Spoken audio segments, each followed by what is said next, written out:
This episode of Techno Buffalo is brought to you by Full Sail University. Hello, Internet, and welcome back to another episode of Ask the Buffalo, the show where you can ask me, Ashley Esqueda, any question you might have from the wide world of technology. Every Tuesday, we put up a call for questions on technobuffalo.com. You can leave your question in that post comments. Otherwise, you can send them to me any time of the day or night at TechnoBuffalo or at Ashley Esqueda on Twitter. Just use the hashtag AskTheBee so I can see it and usually answer between 3 and 5 questions every episode. Let's get answering. This is Ask the Buffalo.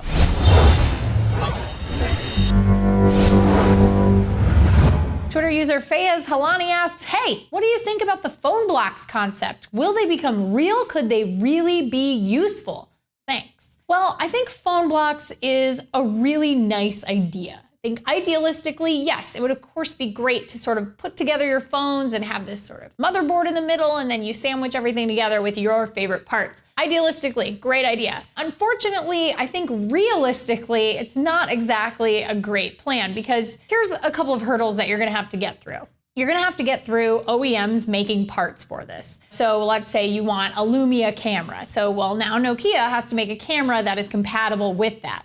And in addition to having those pieces, you also need to have a software kit that's gonna be able to be programmed to recognize all of those parts. Really, at the end of the day, I think that it's a really good idea, but unfortunately, I don't think we'll be seeing anything like that in the near future. However, I do think that at some point in our lives, putting together a cell phone is gonna be the same type of process as building your own desktop computer. Who knows, maybe we'll use a Linux OS or something that's also open source. You could use Android to build your phone. So it'll be a really interesting thing to see if it happens at any point, but I don't know that PhoneBloks is something that will come to pass officially. Twitter user D. Maroth says, how important is iOS 7 adoption to Apple? Will they drop support quickly for older versions, or do they care? I think that we know that by iOS 7, you can't use it with some older devices. So that's something that you have to think about. If you've got a first generation iPad, you're not gonna be able to use iOS 7. If you have an older iPhone 3GS or earlier, you can't use it.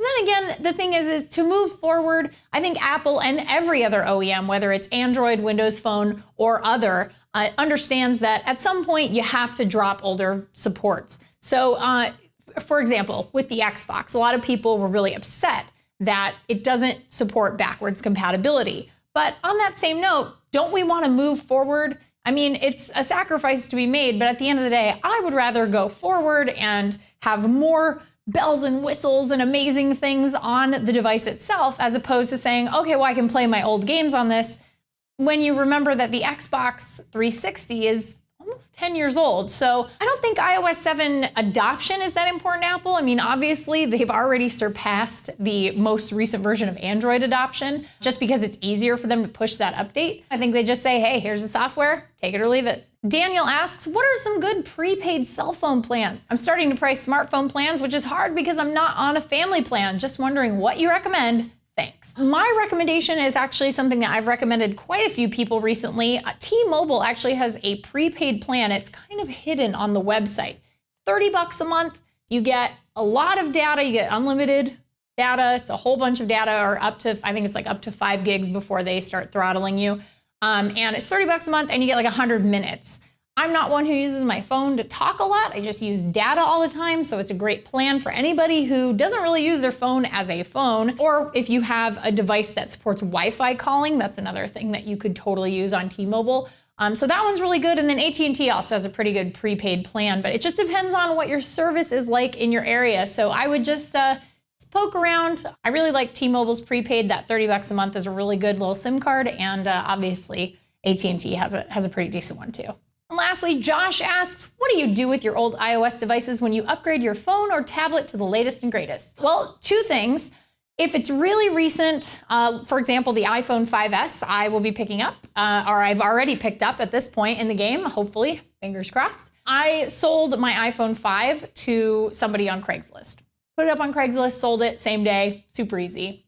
Cash in hand, able to pay off my phone again. Like I kind of use that to sort of subsidize my own devices, if that makes sense. But if I have anything that I really am like, well, I don't know that I'll get a lot of money out of this and someone in my family can use it, I will give it to someone in my family. I know that many members of my family have benefited from the hand-me-down Ashley Esqueda program, the technology program that I run. It always makes me feel like a little Oprah to be able to like give somebody something really cool, a piece of technology. So yeah, that's what I like to do. And sometimes I'll even, give a phone away on a podcast or something like that. I gotta interrupt this episode for a quick little shout out to Full Sail University. Obviously, apps are huge. They're everywhere. And we've all had those little ideas that make you say, oh, I should totally build that app, right?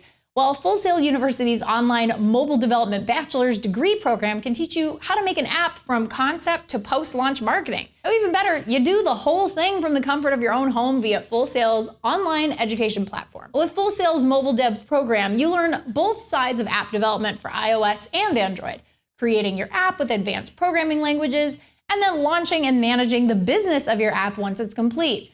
But Ashley, you say I don't have a good enough computer to run lines of advanced code and I can't afford all that expensive software. You know what? That's okay, because Full Sail's Project Launchbox program gives students a MacBook Pro preloaded with industry software plus iOS and Android devices to test your app on. Now, if you're ready to make that killer app and you're interested in learning more about Full Sail's online degree program, head over to fullsail.edu/technobuffalo. Well, that's it for this week's Ask the Buffalo. Thank you so much for watching. Please give the show a thumbs up if you enjoyed it. We really appreciate that. And check us out at technobuffalo.com for all the latest and greatest tech news. Also, before I go, a huge mega congratulations to our very own OG Buffalo, John Rettinger, and his lovely wife on their new arrival. Baby Rettinger is here. Send your love in the comments because I know he reads them. And until next week, I'm Ashley Esqueda. See you next time.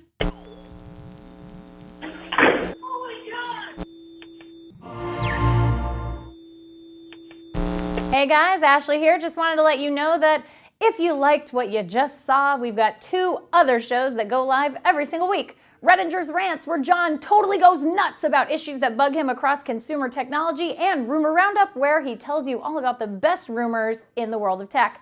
So click the text below that says subscribe, and if you want to check out either of those shows, click right over here. See you next time. Thanks for watching.